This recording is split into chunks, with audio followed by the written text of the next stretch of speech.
No vídeo de hoje, iremos retratar as características do esporte moderno e o processo civilizador e o esporte em Norbert Elias. Norbert Elias foi um sociólogo alemão que nasceu no ano de 1897 na Alemanha. Deixou seus pais durante a Segunda Guerra Mundial. Seu pai era um empresário do setor têxtil, que faleceu no ano de 1940, e sua mãe foi deportada para Auschwitz. Norbert Elias, em 1917, estudou psicologia, fisiologia e medicina. Anos mais tarde, optou-se pela sociologia. Mudou-se para Paris, na Grã-Bretanha, no ano de 1935, onde então garantiu a cidadania. Morreu no ano de 1990 e, a partir daí, passou a ser reconhecido como um dos maiores sociólogos do século XX. Em suas principais obras, encontra-se a teoria dos processos civilizadores. No entanto, sua visão ambiciosa para o escopo das ciências sociais se estendeu por todo o desenvolvimento da sociedade desde sua origem. Suas obras abordam diversos temas, como violência, esporte, envelhecimento, morte, tempo, trabalho, arte, poesias, utopias e relações entre os sexos. Sua abordagem ficou conhecida como sociologia figuracional, ou mais genericamente, porque sua abrangência é muito mais ampla do que apenas os sociólogos profissionais. Ao abordar sobre o processo civilizador, Elias entende que ele se constitui de uma mudança na conduta dos sentimentos humanos rumo a uma direção específica, onde subentende-se que tais mudanças de comportamento, apesar de não terem objetivos intencionais ou planejados, não são consideradas meras mudanças caóticas. Para Elias, esse processo não foi um fator que ocorreu repentinamente, e sim de maneira gradativa, onde os indivíduos se inserem gradativamente nas suas relações, utilizando-se das suas referências de padrões sociais. Em relação ao processo civilizador no âmbito esportivo, é necessário ampliar esse conceito para inserir um processo de desportivização, sendo que tal processo não pode ser analisado sem correlacionar com o contexto de civilização.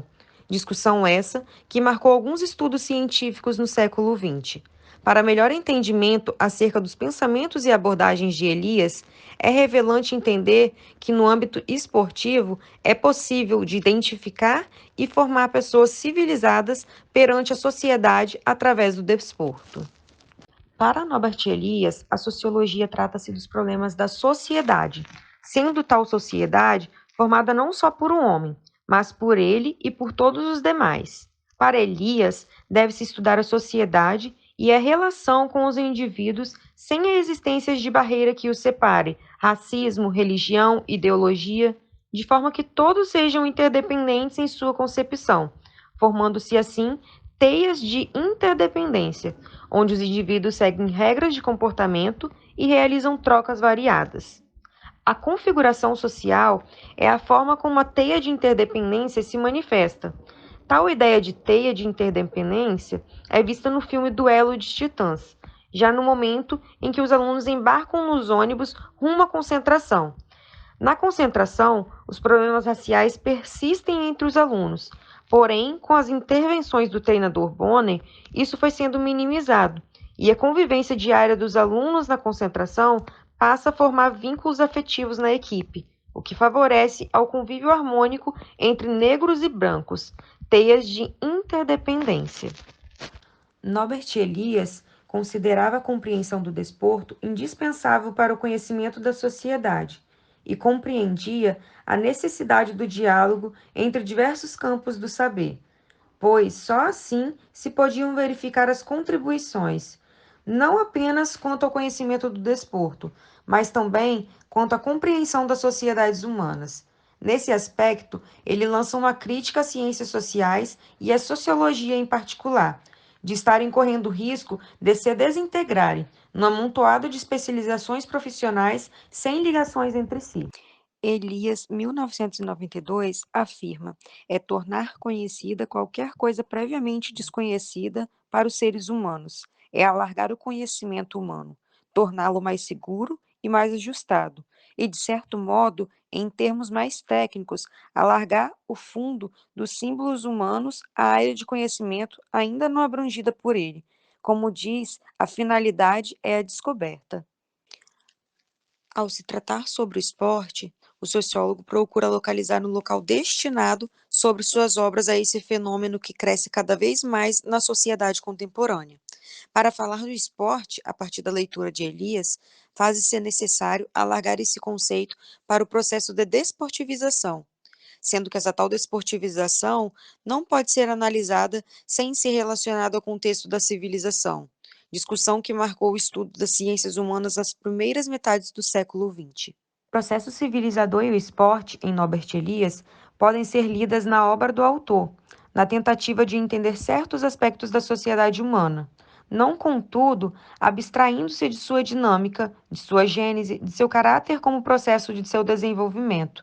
É que se deve reforçar a posição de Elias no tocante à desportivização e vislumbrar o esporte como objeto de análise acadêmica.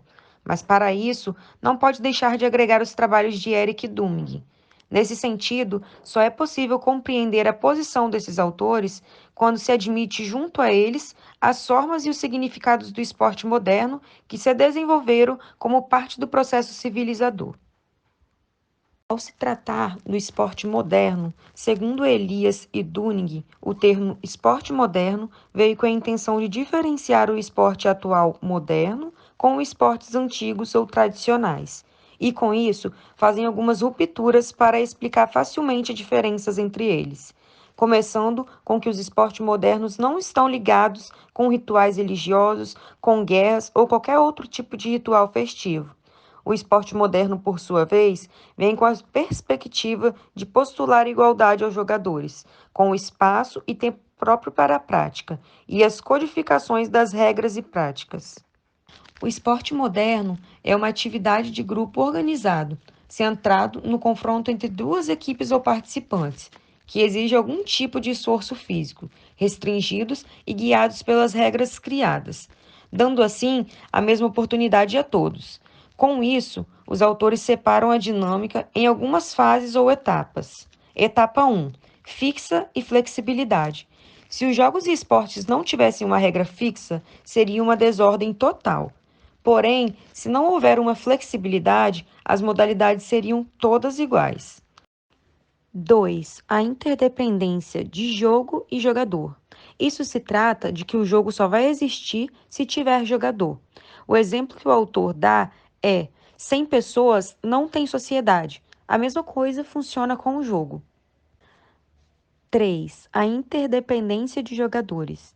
Isso acontece com os próprios jogadores da equipe, onde cada jogador tem sua responsabilidade no jogo. Por exemplo, um líbero tem a responsabilidade de fazer o passe e defender o fundo da quadra, diferente de um atacante, que tem a responsabilidade de fazer o ponto.